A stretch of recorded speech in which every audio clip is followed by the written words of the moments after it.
Disclaimer भाइयों, ये कहानी पूरी तरह काल्पनिक है, केवल मनोरंजन के उद्देश्य से बनाई गई है। इस कहानी में वर्णित नाम और घटनाएं वास्तविकता से कोई संबंध नहीं रखती, और इस कहानी में अगर कोई समानता पाई जाती है संयोगवश, तो इसे महज एक इत्तेफाक समझा जाए।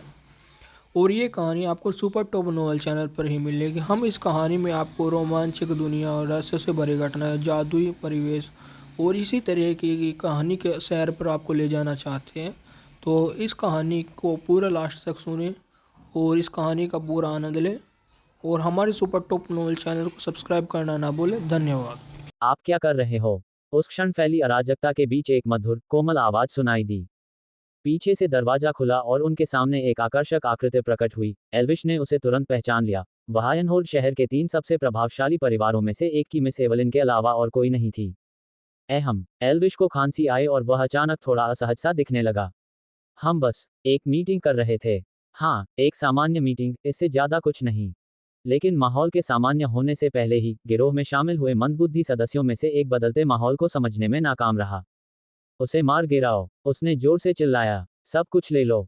नाथन, एल्विश, अन्य सदस्य, वे शब्द आंगन में गूंज उठे और भीड़ की अचानक छाई खामोशी के बीच बेमिल लग रहे थे।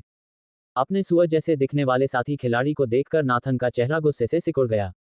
बिना किसी झिझक के वह आगे बढ़ा और उस आदमी के सिर के पिछले हिस्से पर इतनी जोर से थप्पड़ मारा कि वह जमीन पर गिर गया। उसने तुरंत ही अपना मंत्रोच्चार बंद कर दिया। बेवकूफ, उसने धीमी आवाज में कहा। मिस एवलिन के आने पर बाकी सबने अपना मुंह बंद कर लिया था, लेकिन यह मूर्ख अभी भी पागलों की तरह चिल्ला रहा था। अगर वह पिटाई का हकदार नहीं था तो इस दुनिया में कौन होगा? एल्विश ने धीरे से खांसा और स्थिति को सामान्य करने की कोशिश की। लेकिन मिस एवलिन ने इस पर ज्यादा ध्यान नहीं दिया। इसके बजाय वह शालीनता से उसके सामने आगे बढ़ी और अपने हाथों में एक मुड़ा हुआ निमंत्रण पत्र आगे बढ़ाया। श्री एल्विश, आपने इस बार डाकुओं को काबू करने में बहुत बड़ा योगदान दिया है। आपके नक्शे के बिना हम डाकुओं के ठिकाने का पता इतनी आसानी से नहीं लगा पाते, उसने विनम्रता से कहा। 2 दिनों में मेरा परिवार डाकुओं के सफाई में आपकी मदद के लिए विशेष रूप से धन्यवाद देने हेतु एक भोज का आयोजन करेगा। कृपया इस निमंत्रण को स्वीकार करें और भोज में अवश्य शामिल हों। उनका लहजा और अधिक औपचारिक हो गया। अन्य परिवारों के प्रतिनिधि भी उपस्थित रहेंगे, साथ ही स्वयं काउंटी मजिस्ट्रेट भी। हमें आशा है कि आप अपनी उपस्थिति से हमें सम्मानित करेंगे, श्री एल्विश। इतना कहकर उसने उसे निमंत्रण पत्र दिया और जल्दी से वहां से चली गई। हालांकि उसके साथ 2 अंगरक्षक मौजूद थे, फिर भी वह सुरक्षित महसूस नहीं कर रही थी क्योंकि आंगन में अभी भी सैकड़ों पुरुष जमा थे जो उसे असहज महसूस करा रहे थे। इतने सारे पुरुषों के सामने वहां लंबे समय तक रुकने से उसका असहज महसूस करना स्वाभाविक था, इसलिए वह जल्दी से वहां से चली गई। मुझे धन्यवाद देने के लिए विशेष रूप से आयोजित एक उत्सव भोज। एल्विश ने लाल निमंत्रण कार्ड को अपने हाथ में पलट कर देखा। उसकी निगाहें उस पर कुछ देर तक टिकी रहीं और उसका चेहरा विचारशील हो गया। मन ही मन वह चुपचाप विचार कर रहा था कि भोज में शामिल होना सही विकल्प है या नहीं। अगर वह 2 दिन बाद भी भोज में शामिल होता तो उसकी पहचान निस्संदेह सबके सामने उजागर हो जाती और फिर भविष्य में गुमनाम रहना असंभव हो जाता। लेकिन अगर वह न जाने का विकल्प चुनता है तो ऐसा प्रतीत होगा कि वह मेजबान परिवार को उचित सम्मान देने से इनकार कर रहा है, जिससे उसके लिए अनावश्यक परेशानी खड़ी हो सकती है। इस विचार से एल्विश को अंदर ही अंदर थोड़ी झुंझलाहट महसूस हुई। बॉस, मुझे लगता है कि बेहतर होगा कि आप भोज में शामिल हों, जेकब ने बगल से चुप्पी तोड़ते हुए कहा। साइमन रीड की मौत को काफी समय हो चुका है, लेकिन शहर में इस बारे में कोई खबर जारी नहीं की गई है। बहुत संभावना है कि काउंटी मजिस्ट्रेट ने जानकारी को दबा दिया हो।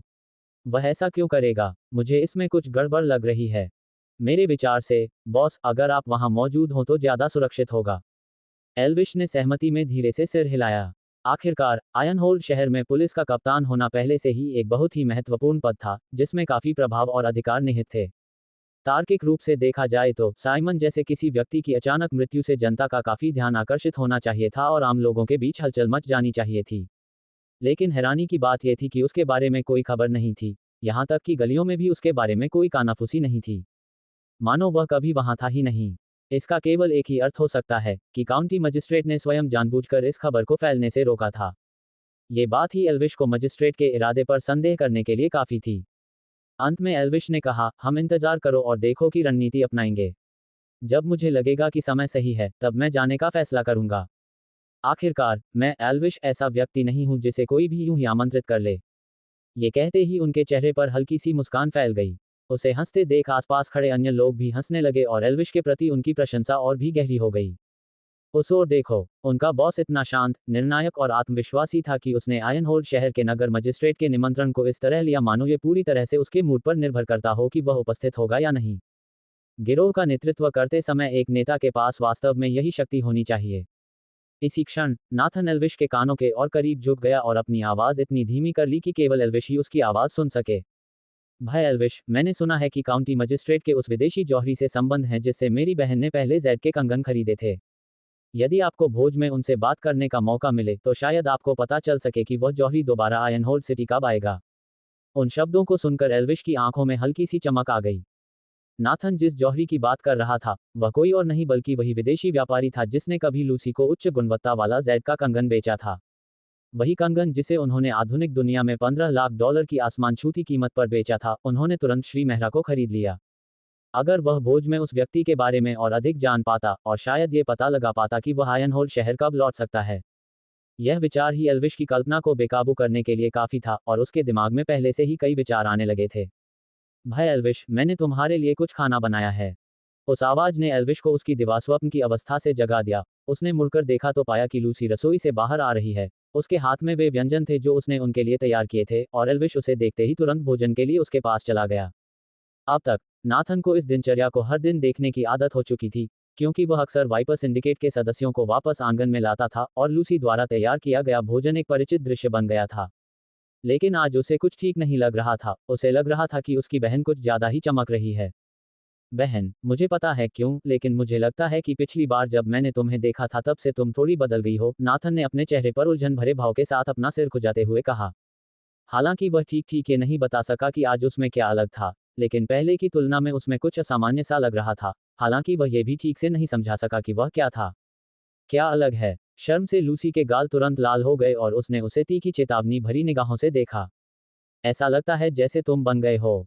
खैर, और भी खूबसूरत। एल्विश ने तुरंत बीच में टोकते हुए नाथन की ओर भौहें उठाते हुए कहा। नाथन काफी देर तक हिचकिचाता रहा, फिर अंत में उसने अजीब तरह से सिर हिलाया। तुम्हें तो बोलने का बहुत अच्छा तरीका आता है। क्या मैं पहले से ही खूबसूरत नहीं थी? लूसी ने उसे हल्के से डांटा, लेकिन शर्म से उसका चेहरा लाल हो गया और उसने अपना सिर दूसरी तरफ घुमा लिया। लूसी, तुमने दोपहर के खाने में क्या बनाया? मैंने आज सुबह काफी ऊर्जा खर्च कर दी है और मुझे निश्चित रूप से ऊर्जा की जरूरत है। एल्विश ने शरारती अंदाज में पलकें झपकाते हुए कहा, जिससे उसके शब्द आधे मजाक और आधे किसी बात की ओर इशारा करते हुए लग रहे थे। ये सुनकर लूसी का चेहरा और भी लाल हो गया और उसने अपनी आवाज धीमी करते हुए कहा, अगर तुम जानना चाहते हो तो मेरे साथ रसोई में आओ। मुझे भी कुछ खास खाने को चाहिए। नाथन ने तुरंत बीच में टोकते हुए अपना हाथ उठाया, मानो उसे डर हो कि कहीं वह पीछे न छूट जाए। नाथन ने नाक सिकोड़ते हुए सपाट स्वर में कहा, नहीं बहन, अब जब तुम्हारा भाई एल्विश है तो मुझे नजरअंदाज मत करो। नाथन ने मुंह बनाकर शिकायत की। ये समझने के लिए किसी बुद्धिमान व्यक्ति की जरूरत नहीं है कि उनके बीच क्या हुआ है। और नाथन को लगा कि घर पर उसकी स्थिति उससे छीनी जा रही है, इसलिए वह शिकायत करने से खुद को रोक नहीं पाया। हाहा, पास ही खड़े वाइपर सिंडिकेट के अन्य सदस्य खुद को रोक नहीं पाए और अपने बॉस को बच्चे की तरह रूठते देख सब जोर से हंस पड़े। अगर तुम इसी तरह बोलते रहे तो मैं तुम्हें पूरे एक हफ्ते तक मेरे हाथ का बना कुछ भी खाने से मना कर दूंगी, लूसी ने पलटवार करते हुए कहा। उसका चेहरा अभी भी लाल था और वह रिश्ते का खुलासा करने के लिए उसे घूर रही थी। लूसी द्वारा उनके लिए सावधानीपूर्वक तैयार किया गया दोपहर का भोजन समाप्त करने के बाद वे सभी शहर में अपना काम करने के लिए निकल गए। नाथन और उसके गुर्गे गोदाम से और अधिक सामान बेचने के लिए शहर की ओर रवाना हो गए। एल्विश ने जेकब से समय समय पर गोदाम की रखवाली करने को कहा। उन्हें लगा कि आज कोई बड़ा काम नहीं है, इसलिए वे जल्दी निकलना चाहते थे, लेकिन जैसे ही वे वापस जाने के लिए अपने गोदाम की ओर जा रहे थे, एक संदेशवाहक एल्विश को ढूंढने आया और उसे मिस्टर हॉटवेल को ढूंढने का संदेश दिया और चला गया। एल्विश जल्दी से हॉटवेल हवेली लौट आया, जहां उसने मिस्टर हॉटवेल के आने का इंतजार किया। जैसे ही वह अतिथि कक्ष में प्रतीक्षा कर रहा था, श्री हॉटवेल आए और व्यक्तिगत रूप से सोने से भरे 2 बड़े थैले उसे सौंप दिए और कृतज्ञतापूर्वक उन्हें उसके सामने रख दिया। बिक्री से प्राप्त धन देते समय श्री हॉटवेल एल्विश के रवैये को लेकर काफी चिंतित थे और जब उन्होंने उसे सोना दिया तो उसके बाद उन्होंने एल्विश को तहे दिल से धन्यवाद दिया। श्री हॉटवेल, ये तो हमारे बीच सचमुच फायदे का सौदा है। अगर आपने पानी बेचने में मेरी मदद न की होती तो मैं इतना पैसा न कमा पाता, एल्विश ने मुस्कुराते हुए और हाथ हिलाते हुए सहजता से कहा। मुझे बार बार धन्यवाद देने की कोई जरूरत नहीं है। एल्विश की नज़र में मिस्टर हॉटवेल पहले ही खुद को एक भरोसेमंद और विश्वसनीय व्यक्ति साबित कर चुके थे, अन्यथा वह कभी भी हॉटवेल परिवार को पानी बेचने में मदद करने के लिए नहीं चुनते। ये सच हो सकता है, लेकिन फिर भी मुझे आपका धन्यवाद करना चाहिए, श्री हॉटवेल ने गंभीरता से उत्तर दिया। अगर आप ना होते, श्री एल्विश, तो मुझे डर है कि यह बूढ़ा आदमी आज शायद जीवित भी न होता। और मेरे बच्चे लूसी और नाथन को वह स्थिर और सम्मानजनक जीवन कभी न मिलता जिसका वे अभी आनंद ले रहे हैं। नाथन ने सच्ची उदारता के साथ बात की। अतीत में, वह वास्तव में कभी भी उस बात को नहीं समझ पाया था या उस पर विश्वास नहीं कर पाया था कि लोग क्या कहना चाहते हैं जब वे कहते हैं कि भगवान हमेशा एक नेक व्यक्ति को भेजते हैं जो सही समय पर प्रकट होकर आपकी किस्मत बदल देता है, जब भी आप किसी विकट परिस्थिति में होते हैं और उससे उबरने के लिए बहुत कमजोर होते हैं। लेकिन अब उन्हें आखिरकार समझ आ गया था कि श्री एल्विश हॉटवेल परिवार के वे नेक व्यक्ति थे जिन्हें ईश्वर ने उनके पास भेजा था, जो उनसे ज्यादा कुछ नहीं मांगते थे बल्कि उनकी पुरानी प्रतिष्ठा को पुनः प्राप्त करने में उनकी मदद करते थे। मिस्टर हॉटवेल से कुछ देर और बातचीत करने के बाद एल्विश ने आखिरकार उनसे विदा ली। अपने साथ सोने के 2 बड़े थैले ले जाने से अब उसे ज्यादा थकान नहीं होती थी क्योंकि मार्शल आर्ट में नियमित रूप से अपने शरीर का प्रशिक्षण करने के बाद वे उसकी बाहों में पंखों की तरह हल्के महसूस होते थे। ये स्वीकार किया जाता है कि उसमें उस क्षेत्र में ज्यादा प्रतिभा नहीं थी, लेकिन फिर भी वह प्रतिदिन प्रगति कर रहा है, चाहे वह कितनी भी धीमी गति से हो। वह गोदाम में वापस लौटा और वहां से उसने चुपचाप सिस्टम से उसे वापस ले जाने के लिए कहा। इस बार वह यहाँ कुल 10 घंटे रुका, जिससे उसके पास रुकने के लिए अतिरिक्त 6 घंटे का समय बचा था, लेकिन उसने अभी इसका उपयोग करना उचित नहीं समझा। इसलिए वह बस जल्दी निकल गया। देखते ही देखते उसके पीछे एक भंवर बन गया जो लगातार घूमता रहा, लगातार सिकुड़ता रहा और उसे अपनी ओर खींचता रहा। फिर वह द्वार ढह गया और गोदाम में फिर से सन्नाटा छा गया। मुंबई स्थित अपने लॉर्ड्स क्राउन विला में वापस आकर एल्विश ने अपने हाथ में मौजूद सोने के 2 बड़े थैलों को घूरकर देखा। ये दृश्य देखकर वह लगभग हंसने ही वाला था। मेरे पास सोने के 2 और बड़े थैले हैं, उसने सिर हिलाते हुए बुदबुदाया। इसके बाद मुझे लगता है, विक्रम की सारी नकदी और संपत्ति जल्द ही मेरे हाथ लग जाएगी। मुझे जल्द ही एक नया डीलर ढूंढना होगा। फिलहाल, उसके पास इतनी भारी मात्रा में सोने से निपटने का कोई उचित तरीका नहीं था, इसलिए उसने इसे विला में ही छोड़ दिया। जल्दी से नहाने के बाद, वह आलस से बिस्तर पर अंगड़ाई लेते हुए खुद से बोला, सोने का समय हो गया है। कल मैं अपनी सुरक्षा ड्यूटी पर वापस जाऊंगा और अपनी अगली यात्रा के लिए घंटे जमा करता रहूंगा। इसी विचार के साथ वह जल्द ही गहरी नींद में सो गया। योजक चिन्ह। अगली सुबह एल्विश उठा, नहाया धोया, अपनी सुरक्षा गार्ड की वर्दी साफ सुथरे ढंग से पहनी और अपनी बेंटले कार से विला से बाहर निकल गया। काम पर जाते समय उसने सड़क किनारे एक कैफे के पास थोड़ी देर के लिए गाड़ी खड़ी की ताकि वह अपने लिए एक कोल्ड कॉफी खरीद सके। लेकिन जब वह अपनी कॉफी खरीद कर लौट रहा था, तभी दूर से अपनी कार को देखकर उसका चेहरा अचानक गंभीर हो गया। कुछ ही दूरी पर 8 या 9 साल से अधिक उम्र का एक लड़का अपनी बेंटले कार के बोनट पर चढ़ रहा था। बच्चा दोनों हाथों से बोनट पर लगे प्रतिष्ठित चांदी के फ्लाइंग बी प्रतीक को खोलने की कोशिश कर रहा था। हे भगवान, ये किसका बच्चा है? क्या इसे पता नहीं कि ये क्या कर रहा है? उस बैच की कीमत इसके माता पिता की सालाना तनख्वाह से भी ज्यादा होगी। रुको। बच्चे को गाड़ी के बोनट पर देखकर एक राहगीर चिल्ला उठा।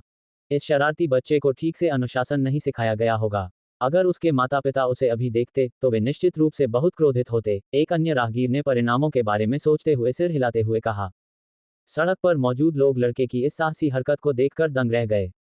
लड़का बिल्कुल निडर लग रहा था क्योंकि वह शरारती मुस्कान के साथ लगातार प्रतीक चिन्ह को खींच रहा था, मानो उसे खिलौने की तरह फाड़ देना चाहता हो। अरे, रुक जाओ, बच्चे। क्या तुम्हें पता है कि तुम किससे पंगा ले रहे हो? एक राहगीर चिल्लाया। बिल्कुल सही। अगर तुम्हारे माता पिता को पता चल गया, तो वे इसके लिए तुम्हारी खूब पिटाई करेंगे। दूसरे ने डांटते हुए कहा। लेकिन भीड़ से पीछे हटने के बजाय, बच्चा मुड़ा और बड़ों को देखकर मुंह बनाने लगा। लुलुलुलुलु, अपने काम से मतलब रखो, बूढ़ों। तुम मुझे नियंत्रित नहीं कर सकते। वह हंसते हुए बोला। इसके बाद वह और जोर से खींचने लगा और आखिरकार बेंटले का लोगो टूटकर अलग हो गया। मानो उसने कोई प्रशंसनीय महान कार्य कर दिया हो। वह हंसते हुए उसे अपने हाथों में घुमाने लगा और स्थिति को और भी बदतर बनाने के लिए उसने बैच के नुकीले किनारे का उपयोग करके कार के पेंट पर एक गोलाकार निशान भी बना दिया। तुम मूर्ख हो, अपने काम से मतलब रखो और मेरे खेल में दखल मत दो, लड़के ने भीड़ पर व्यंग्य करते हुए कहा। सिर हिलाते हुए वे बच्चे को वहीं छोड़कर चले गए, क्योंकि उन्हें डर था कि कार मालिक उन्हें फंसा देगा। जब कार मालिक वापस आएगा और कार की हालत देखेगा तो वह निश्चित रूप से क्रोधित हो जाएगा। और जैसा कि उम्मीद थी, जब तक एल्विश आगे बढ़ा, तब तक कार को नुकसान हो चुका था। यह मेरी कार है, उसने बच्चे पर ठंडे स्वर में चिल्लाते हुए कहा। उसकी आंखें सिकुड़ गई थीं। हालांकि अब उन्हें होने वाला नुकसान नगण्य है, लेकिन फिर भी यह उनका ही पैसा था जो बर्बाद हो रहा है। उसने लड़के की कलाई को मजबूती से पकड़ लिया और उसके हाथ से टूटा हुआ प्रतीक चिन्ह वापस छीन लिया। लड़का तुरंत जोर जोर से रोने लगा, अपनी पूरी ताकत से चिल्लाने लगा। मदद करो, कोई मुझे तंग कर रहा है। यह आदमी मुझे पीट रहा है। जो राहगीर पहले का दृश्य नहीं देख पाए थे, वे मुड़कर देखने लगे। एक वयस्क व्यक्ति को रोते हुए बच्चे की कलाई पकड़े देखकर उनके चेहरे तुरंत एल्विश के प्रति घृणा से भर उठे। उन्हें ऐसा लगा जैसे कोई युवक किसी असहाय बच्चे को अनुचित तरीके से परेशान कर रहा हो। सचमुच, लोग वही मानते हैं जो उन्होंने देखा। सत्ता का असंतुलन पहली नज़र में ही स्पष्ट था, और आलोचनात्मक निगाहें तुरंत एल्विश की ओर मुड़ गईं। लेकिन इससे पहले कि भीड़ अपना न्याय कर पाती, दूर से अचानक एक चीख सुनाई दी। तुम कौन हो? मेरे बेटे को चोट पहुंचाने की तुम्हारी हिम्मत कैसे हुई? उसे तुरंत छोड़ दो। तेज आवाज वाली एक अधेड़ उम्र की महिला गुस्से से लथपथ चेहरे के साथ दौड़कर आई। जैसे ही उसने एल्विश को अपने बच्चे की कलाई पकड़े हुए देखा, वह चिल्लाई, मैं तुम्हें चेतावनी दे रही हूँ, इसे अभी छोड़ दो वरना मैं पुलिस को बुला लूंगी। उसकी निगाहें शत्रुता से भरी हुई थीं, मानो एल्विश कोई गुंडा हो जो किसी मासूम बच्चे को धमका रहा हो। एल्विश ने भौहें चढ़ाईं, फिर अपनी पकड़ ढीली कर दी। लड़का अचानक लड़खड़ाकर पीछे गिर पड़ा, जमीन पर जोर से धराशायी हो गया और तुरंत रोने लगा, और जल्द ही उसके माथे पर एक सूजन उभरने लगी। माँ, इस आदमी ने मुझे तंग किया। इसने मुझे चोट पहुंचाई। बच्चे ने नाटकीय ढंग से रोते हुए कहानी को अपने फायदे के लिए तोड़ मरोड़ कर पेश किया। सचमुच एक शातिर व्यक्ति। तुम्हारी हिम्मत कैसे हुई मेरे बच्चे को धमकाने की? महिला चिल्लाई, उसकी आवाज भीड़ में तलवार की तरह चुभ रही थी। मैंने उसे तंग किया। एल्विश का लहजा ठंडा पड़ गया। क्या तुम्हें पता भी है कि तुम्हारा बेटा अभी क्या कर रहा था? लेकिन महिला का गुस्सा और भी बढ़ गया। उसने चाहे जो भी किया हो, वह तो बस एक बच्चा है। और तुम एक बड़े आदमी होकर उस पर हाथ उठाने की हिम्मत कैसे करते हो? बेहद शर्मनाक। एल्विश ने ताना मारते हुए कहा, तो सुनो, तुम्हारे बेटे ने सिर्फ मेरी कार से लोगो ही नहीं निकाला, बल्कि उससे कार के पेंट पर खरोंच भी लगा दी। महिला ने पलकें झपकाईं, फिर थोड़ा झुककर अपने बेटे से पूछा, बेटा, क्या तुमने उसकी कार पर खरोंच लगा दी? लड़के ने लापरवाही से सिर हिलाया, मानो कुछ हुआ ही न हो। बस इतना ही। महिला ने सीधे खड़े होते हुए ताना मारा। इतनी छोटी सी बात पर तुम मेरे बेटे को धमका रहे हो? खुद को मर्द कहते हो? तुम हद से ज्यादा घटिया हो। उसने तिरस्कार भरी निगाहों से एल्विश को ऊपर से नीचे तक देखा। उसकी नज़र में सुरक्षा वर्दी पहने हुए किसी व्यक्ति के पास कोई भी कीमती चीज हो ही नहीं सकती। उसके पास किस तरह की कार हो सकती है? शायद ज्यादा से ज्यादा एक सस्ती सेकंड हैंड ऑल्टो, उसने मन ही मन सोचा। मेरे प्यारे, तुमने कुछ भी गलत नहीं किया है, उसने अपने बेटे को थपथपाते हुए प्यार से कहा। अगर किसी को दोष देना है, तो वह इस आदमी को देना है जिसने अपनी कार यहाँ खड़ी की है। वरना तुम इसे खरोंच कैसे सकते थे? आसपास खड़े लोगों ने एक दूसरे को देखा, कुछ ने सिर हिलाया। अविश्वसनीय। अपने बच्चे को सिखाने के बजाय वह उसका बचाव कर रही है। इसमें कोई हैरानी की बात नहीं कि लड़का ऐसा निकला। इस तरह की परवरिश से बच्चा भविष्य में पूरी तरह बिगड़ जाएगा। एक पल के लिए भीड़ सन्नाटे में डूब गई। यहां तक कि जो लोग एल्विश पर आरोप लगाने के लिए तैयार थे। तुम तो सिर्फ एक सुरक्षा गार्ड हो, तुम भला किस तरह की गाड़ी चला सकते हो? अधेड़ उम्र की महिला ने आंखों में स्पष्ट तिरस्कार लिए हुए कहा, मेरे बेटे ने बस तुम्हारी कार पर खरोंच लगा दी, और तुम इतना हंगामा कर रहे हो। क्या तुम इस बात पर एक बच्चे पर हाथ उठाने जैसी नीच हरकत भी कर रहे हो? तुम बहुत ही तुच्छ हो। उसने एल्विश की ओर उंगली उठाई, उसकी आंखों में उपहास भरा हुआ था। उसके मन में यह धारणा थी कि एक मामूली सुरक्षा गार्ड के पास कोई महंगी चीज नहीं हो सकती। अगर उसकी कार पर खरोंच भी लग जाती, तो वह ज्यादा से ज्यादा कुछ $100 ही मांग सकता था। भला इतना पैसा कौन नहीं दे सकता? बेहद बेशर्म, मैंने उसके जैसी धृष्टता पहले कभी नहीं देखी, भीड़ में से किसी ने कहा। शुरुआत में तो उसके बेटे ने ही गड़बड़ की थी, फिर भी उसने दूसरों पर दोष मढ़ने की हिम्मत की। हद से ज्यादा अहंकारी। बिल्कुल सही, और उसमें अब भी इतना घमंड और अकड़ दिखाने की हिम्मत है। मुझे यकीन है कि वह अब भी यही सोच रही होगी कि वह बच जाएगी, लेकिन ये कितना हास्यास्पद है कि वह ये भी अंदाजा नहीं लगा सकती कि कार कितनी महंगी हो सकती है। छी, छी, अंधी महिला बेंटले का लोगो भी नहीं पहचानती। देखने लायक एक शानदार तमाशा होने वाला है। आसपास से गुजर रहे लोग एक दूसरे को देखकर इशारे कर रहे थे और दृश्य को देखते हुए आपस में कानाफूसी कर रहे थे। ये स्पष्ट था कि महिला को इस बात का कोई अंदाजा नहीं था कि वह किस कार के बारे में बात कर रही है, अन्यथा वह कभी भी इतने घमंडी ढंग से बात नहीं करती। ये किस तरह की कार है? महिला ने अधीरता से पूछा, और फिर तुरंत बोली, छोड़ो, मुझे बताओ मत, बस बताओ, तुम्हें कितने पैसे चाहिए? अपनी कीमत बताओ। मेरा कीमती समय बर्बाद करना बंद करो। पिछले 1 साल में उनके पति ने शहर में एक आभूषण की दुकान चलाकर खूब धन कमा लिया था। वे शहर में एक बड़े फ्लैट में भी रहने लगे थे, और तब से वह खुद को श्रेष्ठता की भावना से पेश करने लगी थी। एल्विश ने तिरस्कार भरी निगाहों से उसे ऊपर से नीचे तक देखा और फिर सपाट स्वर में कहा, मैं चाहता हूं कि तुम मेरी कार को हुए नुकसान की भरपाई करो। इसके लिए भुगतान करूं? उसने उपहास उड़ाते हुए कहा। कितने पैसे की बात हो रही है? साफ साफ बताओ, मुझे नहीं लगता कि मैं इसे वहन नहीं कर सकती। वैसे एक सुरक्षा गार्ड के तौर पर आप कार के लिए कितना खर्च कर सकते हैं? उसकी आवाज और भी तीखी होती गई। मैं तुम्हें पैसे देने के लिए तैयार हूं, लेकिन तुम्हें मेरे बेटे को मारने के लिए माफी मांगनी होगी। वह तो बस एक बच्चा है, फिर भी तुमने उसे चोट पहुंचाने की हिम्मत की, तुम्हें माफी मांगनी होगी। उसने अपनी बाहों को मोड़ लिया, अपनी संपत्ति पर झूठे आत्मविश्वास से भरी हुई थी। उसके मन में, कार की कीमत ज्यादा से ज्यादा कुछ $1000 होगी, शायद दसियों हजार डॉलर। दोबारा पेंट करवाना, ज्यादा से ज्यादा कुछ $100 ही लगेंगे। इतने धनी पति की मृत्यु के बाद वह क्या नहीं खरीद सकती थी? जल्दी से नंबर बताओ, उसने चिढ़कर कहा। मेरे पास पूरा दिन नहीं है। एल्विश के चेहरे पर कोई भाव नहीं बदला, उसने भुगतान के लिए अपना क्यूआर कोड निकाल दिया। गाड़ी को दोबारा पेंट करवाने और बैज बदलने में लगभग $85,000 का खर्च आएगा। 85,000, ये संख्या सुनकर महिला स्तब्ध रह गई और उसका चेहरा अचानक पीला पड़ गया। फिर वह भड़क उठी, असंभव, तुम मुझे धोखा देने की कोशिश कर रहे हो। तभी भीड़ में मौजूद एक कार प्रेमी, जो इस तमाशे को और बर्दाश्त नहीं कर सका, आगे बढ़ा और उत्सुकता से समझाने लगा। यह कोई साधारण कार नहीं है, मैडम। यह एक बेंटले कॉन्टिनेंटल जीटी है, जो W12 इंजन वाली एक सीमित ले मैन संस्करण है। विश्व स्तर पर केवल 20 ही मौजूद हैं। वास्तव में भारत में केवल 2 ही हैं, एक देश के सबसे धनी व्यक्ति के पास है और दूसरी यहीं आपके सामने है। उसने एल्विश की चमचमाती आलीशान गाड़ी की ओर इशारा किया। बेंटले का पेंट इतना खास है कि एक खरोंच भी लगने पर पूरी कार को दोबारा पेंट करना पड़ता है। एक सामान्य बेंटले के लिए इसकी कीमत लगभग $28,000 होती है। लेकिन चूंकि यह एक लिमिटेड एडिशन है, इसलिए इसका पेंट कस्टम ऑर्डर पर बनवाना पड़ता है और इसकी कीमत दोगुनी होकर कम से कम $56,000 तक पहुंच जाती है। फिर वो लोगो है जिसे आपके बेटे ने चुराया था, जिसकी कीमत अकेले ही लगभग $28,000 है। तो हाँ, कुल $85,000 की रकम कोई अतिशयोक्ति नहीं है, बल्कि उदारता ही है। अगर मैं उसकी जगह होता तो मैं कम से कम $150,000 की मांग करता। उसकी मांग तो बहुत ही वाजिब है। भीड़ में सन्नाटे की लहर दौड़ गई। वे सभी जानते थे कि कार बेंटले है, लेकिन उन्होंने अनुमान लगाया था कि मरम्मत का खर्च ज्यादा से ज्यादा 10,000 या $20,000 के आसपास होगा। उनमें से किसी ने भी बिल के बढ़कर $85,000 तक पहुंचने की उम्मीद नहीं की थी। और जब उन्हें याद आया कि वह महिला शुरू से ही एल्विश का अपमान कर रही थी, अपने बिगड़ेल बेटे को डांटने के बजाय उसका बचाव करते हुए उसे कोस रही थी, तो वे अपना सिर हिलाए बिना नहीं रह सके। उसे यही मिलना चाहिए था, क्योंकि वह बहुत घमंडी थी। उसके बच्चे ने किसी और की कार तोड़ दी और माफी मांगने के बजाय उसने मालिक को डांट दिया। अब ये पूरी घटना उसी पर भारी पड़ रही है। इसकी असल कीमत $85,000 है। उस अत्यधिक कीमत को सुनकर अधेड़ उम्र की महिला पूरी तरह से जम गई। उसे इस परिणाम पर विश्वास नहीं हो रहा था, उसका चेहरा बिल्कुल पीला पड़ गया था और उसके हाथ कांपते रहे।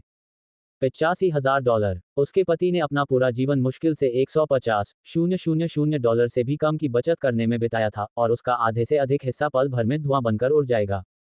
ये सोचकर वह एकदम सन्न रह गई, एक शब्द भी नहीं बोल पाई। कुछ क्षण पहले तक उसके भीतर जो अहंकार और श्रेष्ठता का भाव था, वह पूरी तरह गायब हो गया। तुम्हारे साथ यही होना चाहिए था, वहां मौजूद दर्शकों में से एक ने बुदबुदाते हुए कहा। बिल्कुल सही। अगर उसने पहले ही माफी मांग ली होती, तो शायद वह अमीर आदमी मुआवजे की मांग भी नहीं करता। तुमने खुद ही यह मुसीबत मोल ली है, दूसरे ने फुसफुसाते हुए कहा। आसपास खड़े लोगों ने सिर हिलाया और एक दूसरे को देखकर सहमति जताई, मानो मन ही मन तालियां बजा रहे हों। उस महिला के लिए अब जरा भी सहानुभूति नहीं बची थी। कुछ ही क्षण पहले वह सुरक्षा गार्ड और बाकी सभी को नीचा दिखाते हुए घमंड से घूम रही थी, मानो हर कोई उससे नीचे हो, मानो उसके प्यारे बेटे द्वारा किया गया हर काम परिपूर्ण हो और उनसे परे हो। अब उसे अपनी जगह पर स्तब्ध और शक्तिहीन देखकर भीड़ को लगा कि यह किसी काव्यात्मक न्याय से कम नहीं था। जब भीड़ महिला के दुर्भाग्य पर खुशी मना रही थी, तभी दूर से एक गंजे अधेड़ उम्र के व्यक्ति ने एल्विश को देखा और पहचान होते ही वह तुरंत आगे बढ़कर गर्मजोशी से उसका अभिवादन करने लगा। श्री एल्विश, ये तो बहुत बड़ा आश्चर्य है। आप यहाँ क्या कर रहे हैं? उस व्यक्ति ने आदरपूर्ण और लगभग चापलूसी भरी मुस्कान के साथ अपना हाथ बढ़ाया। वह विक्रम के नियंत्रण में आने वाली सोने की दुकानों में से एक का प्रबंधक था। एल्विश के साथ पहले के लेन देन में उसने श्री विक्रम का कई बार तब पीछा किया था जब वह उनके साथ बड़ी मात्रा में सोने का लेन देन कर रहा था। इसी वजह से वह अच्छी तरह जानता था कि उसके सामने खड़ा व्यक्ति कितना शक्तिशाली था। यहाँ तक कि उनके बॉस श्री विक्रम को भी उन्हें सम्मानपूर्वक संबोधित करना पड़ता था। उसने कभी कल्पना भी नहीं की थी कि उसकी मुलाकात सचमुच इस शख्स से यहाँ होगी। उन्हें तो ये सब नियति जैसा लगा। आखिरकार, जहां तक उसे पता था, एल्विश पहले से ही अपने अधीन एक दर्जन से अधिक कंपनियों को नियंत्रित करता प्रतीत होता था, जिनमें से 10 सूचीबद्ध हैं, अन्य स्थानीय बाजार में अग्रणी हैं और सभी का अपने अपने क्षेत्र में प्रभावशाली अनुभव है। तुम कौन हो? एल्विश ने पूछा। उसकी आंखें संदेह से थोड़ी सिकुड़ गईं क्योंकि उसे वह याद नहीं आ रहा था। मैं राजन हूँ, क्या आपको याद नहीं है सर? गंजे आदमी ने तुरंत जवाब दिया। जब आप अपना सामान बेचने आते थे तो मैं अक्सर श्री विक्रम सर के साथ आता था। मैं ही अनुबंधों और दस्तावेजों को संभालने का काम कर रहा था। राजन के चेहरे पर एक चौड़ी, उत्सुक मुस्कान थी। मुझे लगता है कि मुझे तुम्हारे जैसा कोई याद है, एल्विश ने आखिरकार सिर हिलाया। दरअसल, उन्हें धुंधला सा याद था कि उन मुलाकातों के दौरान विक्रम के पीछे एक गंजा व्यक्ति चल रहा था। यहाँ इतने सारे लोग क्यों हैं? हनी, तुम यहाँ क्यों हो? इसी क्षण, राजन ने आखिरकार पास में खड़ी अधेड़ उम्र की महिला को देखा, लेकिन उसे देखकर खुश होने के बजाय वह चिंतित हो गया। पति, क्या तुम इस आदमी को जानते हो? मैं आपको बता दूं, वह बिल्कुल ही गैर जिम्मेदार है। हमारे बेटे ने उसकी कार पर बस थोड़ी सी खरोंच लगाई थी, और वह हमसे मुआवजे के तौर पर कुल $85,000 मांग रहा है। उसने अपनी बाहों को अपनी छाती पर बांध लिया और उसकी आवाज आक्रोश से भरी हुई थी। वह जानबूझकर इतनी महंगी कार सड़क किनारे खड़ी करता है ताकि लोगों को नुकसान की भरपाई के लिए भुगतान करने के जाल में फंसा सके। ये सब एक धोखा है, पतिदेव। इस आदमी में जरा भी जमीर नहीं है। आपको इसके साथ किसी भी तरह का लेन देन नहीं करना चाहिए। शिष्टाचार और सुंदरता दोनों से रहित वह महिला इस तरह बोलती रही मानो वह अपनी आर्थिक स्थिति के कारण ही सही हो। उसकी इतनी हिम्मत कैसे हुई कि वह इतनी महंगी कार को सार्वजनिक रूप से दिखाए और उम्मीद करे कि अगर उसकी कार को कुछ हो जाता है तो दूसरे लोग भुगतान करेंगे। हमारे बेटे ने तो बस हल्की सी खरोंच लगाई है, तो हमें इसे क्यों ढकवाना चाहिए? वो इसके लायक है। उसे इतनी महंगी कार सड़क पर खड़ी करने के लिए किसने कहा था? उसकी अटपटी दलीलें सुनकर कई राहगीरों ने भौहें चढ़ा लीं। ये कैसी तर्कसंगत बात है? सार्वजनिक पार्किंग सबके लिए खुली है, इससे क्या फर्क पड़ता है कि गाड़ी किस प्रकार की है? बिल्कुल सही। बेंटले चलाना उसकी अपनी मर्जी है। सिर्फ इसलिए कि आप उसे खरीद नहीं सकते, इसका मतलब यह नहीं है कि आपको ये तय करने का अधिकार मिल जाता है कि वह अपनी कार कहाँ पार्क करे। पहले तो वह उसे नीचा समझती थी जब उसे लगता था कि वह सिर्फ एक सुरक्षा गार्ड है। अब वह इसलिए ईर्ष्या कर रही है क्योंकि उसके पास एक लग्जरी कार है। कितनी पाखंडी बात है। उफ, कितनी बेशर्मी है। जो राहगीर हंगामा देखने के लिए रुक गए थे, वे पहले से ही आपस में फुसफुसा रहे थे, उनके चेहरे पर तिरस्कार के भाव थे, और यह स्पष्ट था कि उस अधेड़ उम्र की महिला का हर शब्द और हर हरकत उसे उनकी नजरों में और भी बेशर्म बना रही थी। राजन का चेहरा अचानक गुस्से से लाल हो गया और वह दहाड़ते हुए बोला, तुम्हारा मतलब है कि हमारे बच्चे ने ही मिस्टर एल्विश की कार पर खरोंच लगाई थी? उसने अपनी पत्नी को घूर कर देखा, उसकी आवाज में ऐसा क्रोध था कि लोग पीछे हट जाते थे। उसकी पत्नी हमेशा से उसके लिए परेशानी का सबब रही थी, और अब, अपने गुस्से और अज्ञानता के कारण, उसने इतना बड़ा हंगामा खड़ा कर दिया था कि उसे देखने के लिए भीड़ जमा हो गई थी। जैसे ही उसने सारी बातें समझ ली, उसे बिना किसी संदेह के पता चल गया कि वह इस सबके केंद्र में थी। अधेड़ उम्र की महिला अपने पति के गुस्से और भीड़ के ध्यान से अचंभित हो गई, एक पल के लिए झिझकी और फिर बचाव करते हुए बोली, इसका हमसे कोई लेना देना नहीं है, इसमें हमारे बेटे की भी कोई गलती नहीं है। उसने ही तो इतनी महंगी कार को लापरवाही से सड़क पर खड़ा किया था, आखिर उसे और क्या होने की उम्मीद थी? उसके बहाने ने एल्विश को पूरी तरह से अवाक कर दिया, और यहाँ तक कि आसपास खड़े लोग भी अविश्वास में अपना सिर हिलाने लगे। वह महिला अपनी गलती मानने से इनकार करती रही, चाहे वह कितनी भी स्पष्ट क्यों न हो, और स्थिति को इस तरह से पेश करती रही जैसे वह खुद पीड़ित हो। अंततः राजन अपनी पत्नी पर भड़क उठी और चिल्लाते हुए बोली, तुम क्या बकवास कर रही हो? श्री एल्विश को जो चाहे, जहां चाहे गाड़ी चलाने का पूरा अधिकार है, और आप कौन होती हैं यहां आलोचना करने या कुछ भी तय करने वाली? उनका क्रोध भड़क उठा और उन्होंने हाथ उठाकर उसके चेहरे पर जोर से घूंसा मारा। थप्पड़ की आवाज गूंजी और भीड़ दंग रह गई जब महिला सदमे में अपना गाल ढांकते हुए पीछे हट गई। अरे, पतिदेव, आपने मुझे क्यों मारा? वह हकलाते हुए बोली, उसकी आंखें अविश्वास से चौड़ी हो गईं। राजन की सांसें तेज चल रही थीं, उसने कांपते हाथों से उसकी ओर इशारा किया और एक के बाद एक शब्द थूकते हुए बोला, तुम्हें अंदाजा भी नहीं है कि तुमने अभी अभी किसे नाराज किया है। क्या आपको पता है कि मिस्टर एल्विश किस तरह के इंसान हैं? यहाँ तक कि मेरे बॉस मिस्टर विक्रम को भी उनके प्रति केवल सम्मान दिखाना पड़ता है। क्या आप समझते हैं कि हाल ही में मेरा प्रदर्शन अच्छा रहने का एकमात्र कारण यह है कि मुझे श्री एल्विश की अतिथि के रूप में सेवा करने का सम्मान प्राप्त हुआ? और अब ही मूर्ख, लापरवाह, अंधी औरत, तुमने मुझे भी इस मुसीबत में घसीट लिया है। जैसे जैसे वह बोलता गया, उसका गुस्सा बढ़ता गया, यहाँ तक कि बहुत जोर से बोलने के कारण उसकी आवाज बैठ गई। मुझे लगता है कि तुम्हारे जैसे अदूरदर्शी और मूर्ख व्यक्ति से शादी करने का श्राप मिला है। बेवकूफ होना एक बात है, लेकिन जिस तरह से तुम हमारे बेटे को बिगाड़ रहे हो, वह उससे भी बदतर है। वह किसी की कार पर खरोंच लगा देता है और उसे सुधारने के बजाय, आप उसे प्रोत्साहित करते हैं, आप उसका बचाव करते हैं, आप उसकी गलती को सही ठहराने की कोशिश भी करते हैं। किस तरह की माँ ऐसा व्यवहार करती है? राजन की छाती ऊपर नीचे हो रही थी, वह गुस्से में बड़बड़ाते हुए ये शब्द बोल रहा था। उसे अच्छी तरह पता था कि अगर मिस्टर एल्विश ने इस मामले को आगे बढ़ाने का फैसला किया तो उसकी अपनी स्थिति और उसने अब तक जो कुछ भी इतनी मेहनत से हासिल किया है वह पल भर में नष्ट हो सकता है। बदबूदार पापा, बुरे पापा, आपकी हिम्मत कैसे हुई मम्मी को डांटने की? लड़का गुस्से से लाल होते हुए चिल्लाने लगा। हमने कुछ भी गलत नहीं किया, माँ बिल्कुल सही हैं। उस निकम्मे सुरक्षा गार्ड की गलती है जिसने इतनी महंगी कार सड़क पर खड़ी कर दी और इसी वजह से मैंने उस पर खरोंच लगा दी। ये सब उसकी गलती है, ये सब उस बदबूदार सुरक्षा गार्ड की गलती है। बच्चे की आवाज भीड़ में गूंज उठी, तीखी और विद्रोही सी, मानो वह अपनी गलती मानने से इनकार कर रहा हो और उसे जरा भी आत्मबोध न हो, क्योंकि वह बार बार अपना आरोप दोहरा रहा था। अपने बेटे को इस तरह बात करते सुनकर राजन दहाड़ने से खुद को रोक नहीं पाया। आप बवा, अगर तुमने दोबारा ऐसा कहा तो मैं ये सुनिश्चित कर दूंगा कि तुम्हें इसका पछतावा जरूर होगा। उसके शब्द कठोर और अनियंत्रित थे, पूरी तरह से उस क्रोध से भरे हुए थे जो केवल एक टूट चुके पिता ही प्रकट कर सकता है। लेकिन लड़का पीछे हटने के बजाय मुंह फुलाने लगा और जोर जोर से चिल्लाने लगा। तुम्हें धिक्कार है, तुम बिल्कुल निकम्मे बाप हो। तुम हमारी रक्षा बिल्कुल नहीं करते। आपको तो बस हमें डांटना ही आता है। मुझे तुम्हारे जैसे काया पिता की जरूरत नहीं है, तुम नरक में जाओ। भीड़ में सन्नाटा छा गया और जो दर्शक इस दृश्य को देखने के लिए इकट्ठा हुए थे उन्होंने बच्चे को अपने पिता के चेहरे पर अपशब्द बोलते देख अविश्वास से अपनी आंखें चौड़ी कर लीं। उनमें से किसी ने भी पहले कभी किसी बच्चे को अपने पिता से इस तरह बात करते नहीं सुना था और यह बात सभी के लिए स्पष्ट रूप से दिखाई दे रही थी कि लड़का हद से ज्यादा बिगड़ चुका था और उस पर किसी का नियंत्रण नहीं था। राजन का चेहरा इतना गुस्से से लाल हो गया कि ऐसा लग रहा था मानो उससे पानी टपक सकता है। उसका जबड़ा इतनी जोर से भींच गया था और उसकी आंखों के कोने गुस्से से फड़क रहे थे। तो फिर यह सच है, वह गुर्राया, मैंने तुम्हें सचमुच हद से ज्यादा बिगाड़ दिया था और अब तुम्हें लगता है कि तुम बिना किसी परिणाम के डर के जो चाहो कह सकते हो। किसी के प्रतिक्रिया करने से पहले ही वह तेजी से आगे बढ़ा और लड़के को कॉलर से पकड़कर हवा में उठा लिया। लड़के की आंखें अविश्वास से चौड़ी हो गईं, उसका वह साहस जो कुछ क्षण पहले फूट रहा था पहली बार लड़खड़ाने लगा क्योंकि आखिरकार उसे अपने पिता के क्रोध की वास्तविकता का एहसास हुआ। अपनी पत्नी की ओर तेजी से मुड़ते हुए उसने विषैले शब्दों को थूक की तरह उगला।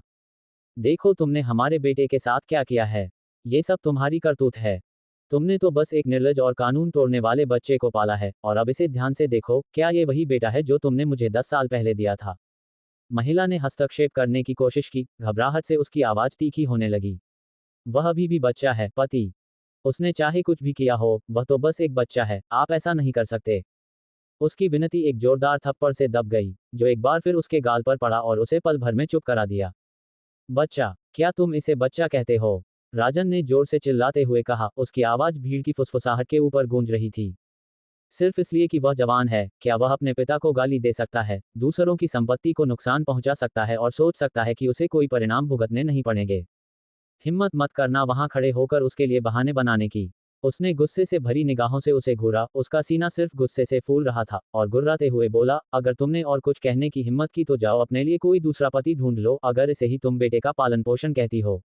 भीड़ उमड़ते हुए उग्र गुस्से को देखकर स्तब्ध रह गई, तभी अचानक किनारे से चुपचाप देख रहा एल्विश आगे बढ़ा। उसकी आंखें सिकुड़ गईं जब उसने अपने बैग में हाथ डाला और कहीं से एक मोटी लकड़ी की छड़ी निकाली और सीधे राजन को थमा दी। अपने बच्चे को अभी और यहीं सिखाने से पीछे हटने की कोई जरूरत नहीं है। अगर वह अभी बेहतर नहीं हुआ तो वह कभी नहीं होगा। एल्विश ने ऐसे कहा जैसे वह कोई तुच्छ बात कह रहा हो। इसे लो और उसे ठीक से शिष्टाचार सिखाओ। दरअसल तब तक मत रुको जब तक कि वह इसे अपनी स्मृति में याद न कर ले। जब भी वह किसी को गाली देने के बारे में सोचे तो उसे इस बार सबक जरूर समझ में आ जाना चाहिए। उसे शिष्टाचार सिखाने के लिए छड़ी देना। हाँ हाँ, ये तो बहुत बढ़िया विचार है। इस आदमी ने बिल्कुल वही कहा जो हम सबके मन में है। ऐसे बदतमीज बच्चे को सुधारने के लिए सिर्फ एक जबरदस्त पिटाई ही काफी है। मैं पूरी तरह सहमत हूँ। लेकिन क्या किसी को यह आश्चर्य नहीं होता कि वह अपने साथ इस तरह की छड़ी क्यों लेकर घूम रहा है? जैसे ही एल्विश ने अपने बेटे को पढ़ाने की बात कही, आसपास खड़े लोग खिलखिलाकर हंसने लगे। वे सभी बेसब्री से इंतजार कर रहे थे कि कोई उनकी तरफ से खुलकर यह बात कहे। और ठीक उसी समय जब वे इसकी उम्मीद कर रहे थे, उनके आश्चर्य को और बढ़ाते हुए एल्विश ने शांति से एक मोटी लकड़ी की छड़ी निकाली और उसे राजन को सौंप दी। एक पल के लिए भीड़ स्तब्ध रह गई। हालांकि किसी बच्चे को मारना गलत है, भले ही उसने कुछ भी गलत किया हो, लेकिन केवल गंभीर पिटाई ही उसे बचा सकती है और उसे उसके वर्तमान रास्ते पर वापस ला सकती है। जो कुछ होने वाला था उसका भार धीरे धीरे भीड़ पर हावी हो गया और हर किसी की निगाहें पिता और पुत्र पर टिक गईं। अगर राजन सचमुच उस लाठी से वार करता तो लड़का दर्द से चीखने चिल्लाने लगता। क्या ये कुछ ज्यादा ही नहीं हो गया था? शायद किसी के मन में यह विचार आया हो, लेकिन लगभग तुरंत ही शेष लोगों की झिझक सामूहिक मुस्कान में बदल गई। चाहे ये क्रूरता हो या न हो, क्या बिगड़े हुए बच्चे ने ठीक यही नहीं चाहा था। वे आपस में फुसफुसाते हुए सामूहिक सहमति में सिर हिलाने लगे। लड़के ने न केवल एक अजनबी की लग्जरी कार को खरोंच दिया, बल्कि उसने सबके सामने अपने ही पिता को कोसने की भी हिम्मत की। अगर इस बात के लिए उसे सबक सिखाना जरूरी नहीं था, तो फिर किस बात के लिए जरूरी था। इसलिए जब राजन ने लकड़ी की छड़ी को हवा में उछाला, तो भीड़ ने सचमुच जयकार की, सबकी आवाजें एक साथ गूंज उठी, शानदार कैच। लड़के का विद्रोही रवैया पल भर में गायब हो गया। अपने सिर के ऊपर खड़ी छड़ी को घूरते हुए उसकी आंखें चौड़ी हो गईं और उसका गला सूख गया। वह पहले ही वार की पीड़ा की कल्पना कर सकता था और उसका साहस रेत की तरह बिखरने लगा। पापा, उसकी आवाज कांप रही थी। आप क्या करने वाले हैं? अपने पिता के चेहरे के भाव देखकर लड़के का चेहरा और भी पीला पड़ गया। वह उस छड़ी का मतलब अच्छी तरह जानता था और उसे ये भी पता था कि इस बार वह बातों से इस समस्या से बच नहीं सकता। पापा, मुझे पता है मैंने गलती की है, सच में। कृपया मुझे मत मारो। उसने अपने पिता की आस्तीन पकड़ ली, उसकी आवाज कांप रही थी और वह गिड़गिड़ा रहा था। मैं फिर कभी ऐसा नहीं करूंगा, कसम से। बस मुझे इस बार माफ कर दीजिए, पापा। अब तुम्हें पता चल गया कि तुम गलत थे।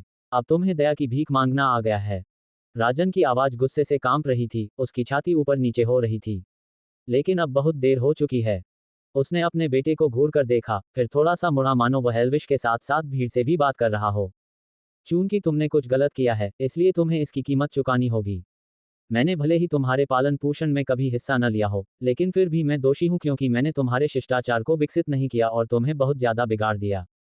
मैंने कभी तुम पर हाथ नहीं उठाया, ये सोचकर कि तुम बड़े हो जाओगे और कुछ अक्ल सीख जाओगे।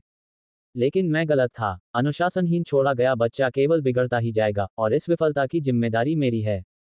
अगर आपको अपने कर्मों के परिणाम भुगतने का डर नहीं होगा, तो आप कभी नहीं जान पाएंगे कि गलत काम करने का मतलब क्या होता है।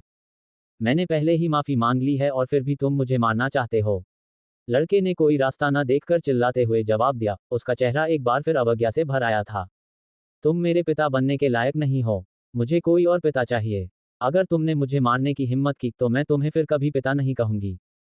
ये देखकर राजन का चेहरा एकदम लाल हो गया। उसके द्वारा की गई विनती देखकर जो गुस्सा कुछ हद तक शांत हो गया था, वह एक बार फिर भड़क उठा।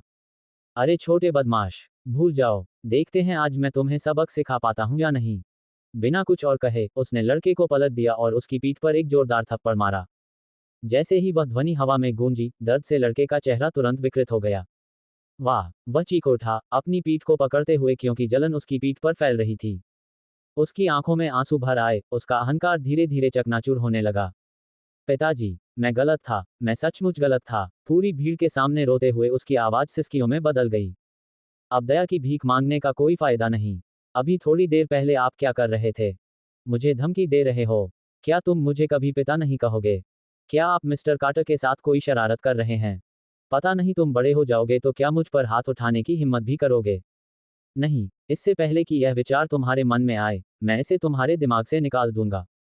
राजन का गुस्सा उबल पड़ा और उसने बार बार छड़ी घुमाई, हर बार पिछले वार से ज्यादा जोरदार था। लड़के की पीठ का रंग लाल से बैंगनी हो गया और उसकी चीखें तेज होती चली गईं।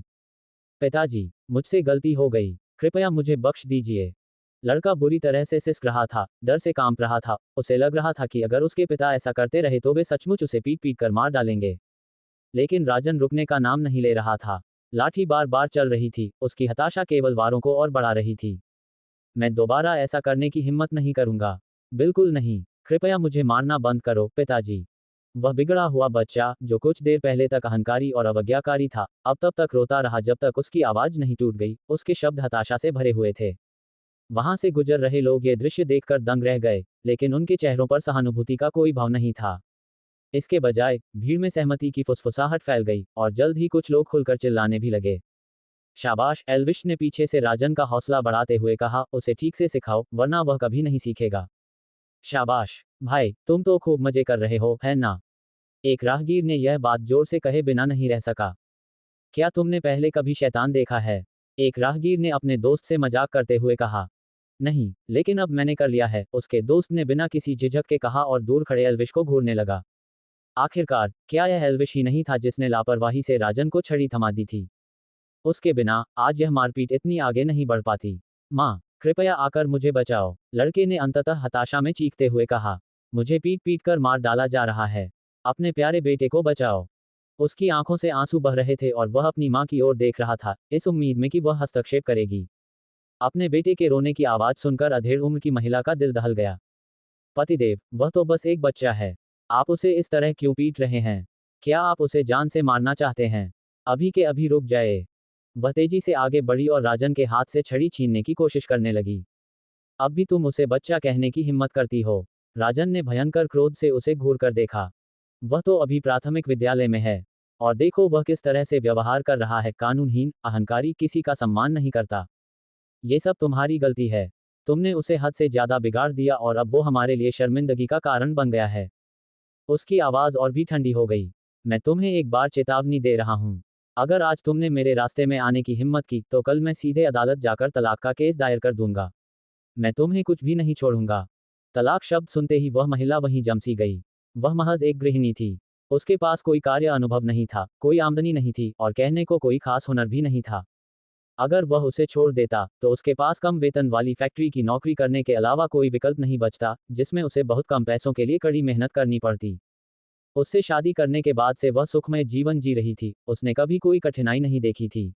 अगर अब वह उसे खो देती तो उसका वह आलीशान जीवन रातों रात बिखर जाता। और वह खुद को अच्छी तरह जानती थी, वह पहले ही 40 की उम्र पार कर चुकी है, उसकी सुंदरता पहले ही फीकी पड़ रही है, वर्षों के साथ उसका जो भी सुडौल शरीर था वह अब खत्म हो चुका है। राजन जैसा दूसरा आदमी ढूंढना, जो कम से कम रहने की जगह और खाना तो मुहैया कराता, उसके लिए लगभग नामुमकिन होगा। इसके अलावा उसके बेटे ने एक बेंटले कार पर खरोंच लगा दी थी और एल्विश ने पहले ही कहा था कि मरम्मत का खर्च $85,000 आएगा। अगर राजन अब उसे छोड़ देता है तो वह इसे कभी भी वहन नहीं कर पाएगी। तब उसके पास केवल एक ही विकल्प बचेगा, जेल। ये सोचकर वह भय से कांप उठी। तलाक उसके बेटे को खोने से भी बदतर था। आखिरकार बेटा तो दोबारा पैदा हो सकता है लेकिन पति नहीं। उसने झट से अपना सिर नीचे कर लिया और उसकी आवाज पल भर में बदल गई। हनी, अब मुझे समझ आ गया, उसने कमजोर आवाज में कहा। तुम सही कह रहे हो। मैंने उसे सचमुच बहुत लाड़ प्यार दिया है। फिर एक कड़वी मुस्कान को जबरदस्ती अपनाते हुए उसने अपना हाथ आगे बढ़ाया। लेकिन पहले मुझे छड़ी दो।